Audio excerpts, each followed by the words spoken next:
books and reading, as well as play. So kind of those quintessential childhood activities. And so we've got, again, a number of objects that relate directly to those, and some of them kind of fall in between. Some neat local items, the I'll coloring book. It was one of the earliest coloring books developed. It was right around just after the turn of the 20th century. Back really before crayons had taken off, so they were designed to be painted. But then crayons took off shortly thereafter. The Brand Crayon Company was did have an office and factory in Toledo. This is also where you start to get into one of the big Ohio toy companies, that's Ohio Art, which they were an iconic and hugely profound toy maker in Ohio, in Bryan, Ohio, in the early 20th century. And early on, they focused mostly on these tin lithograph toys, so that's just the tin toys that were then printed with designs. But later on, as the market changed, they developed things like the Etch-a-Sketch, which actually I'm was sorry, what was the name of the company? Ohio Art. Ohio Art. They also got into lunch boxes. And that was made by Ohio Art in the 1970s. And the lunch box, at least metal lunch boxes about that time, were starting to be replaced by plastic. A lot more wonderful images here, some great photographs.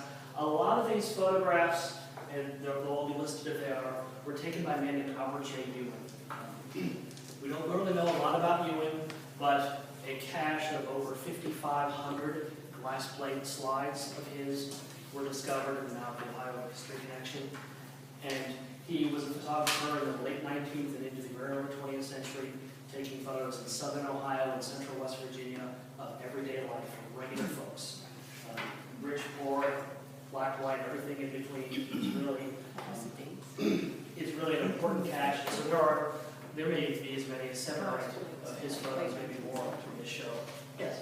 You think, I mean, already I've been asked, oh, is that related to the Ewings next door? Yeah. And I'm thinking, probably no. I don't believe there is a thing. Okay, let's just agree, we'll say no. Or it's okay to say, I don't know. You have nothing about this boy in here. Is this also from prior? Yes, this is one of those portraits. There should be a little bit of an entry. Maybe that old word didn't get into the gallery guide, but there was Hollywood, just a few blunt sentences to kind of Maybe introduce. it's the children's section. It might be. Yeah, you know, the early 20th century, early mid 20th century was really a hugely important time in Northeast Ohio for paintings. You had the Cleveland School, and it turned out huge numbers of really good artists, not just in Floyd. I don't know if he actually went to the Cleveland School off the top of my head, but he's certainly in that genre of painters from, you know, working in Northeastern Ohio, you know, in what we all refer to as the Rust Belt. William Summer was another one here.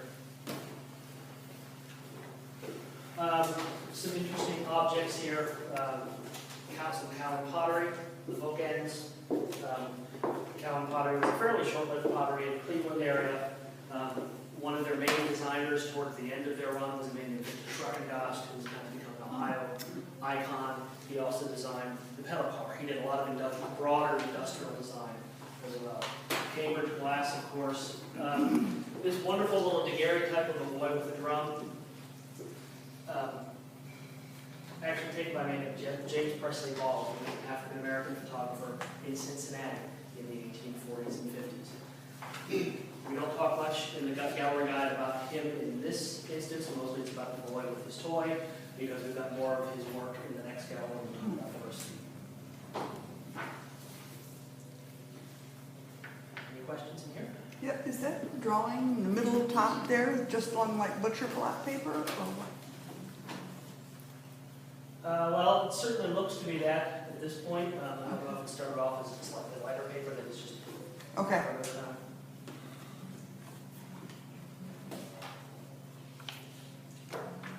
I don't know if any of you have been to historic New England, or one of their sites. New England used to be the Society for the Preservation of New England Antiquities. Their longtime curator is a man named Jane Nylander. She's written a couple of real landmark books on New England decorative arts. This is actually her as a little child. She grew up in Cleveland, And when I mentioned the show to her, she said, I have a photo you might want to use. And that's her writing her Mercury flyer just after Christmas, when she got it in 1939 or 40.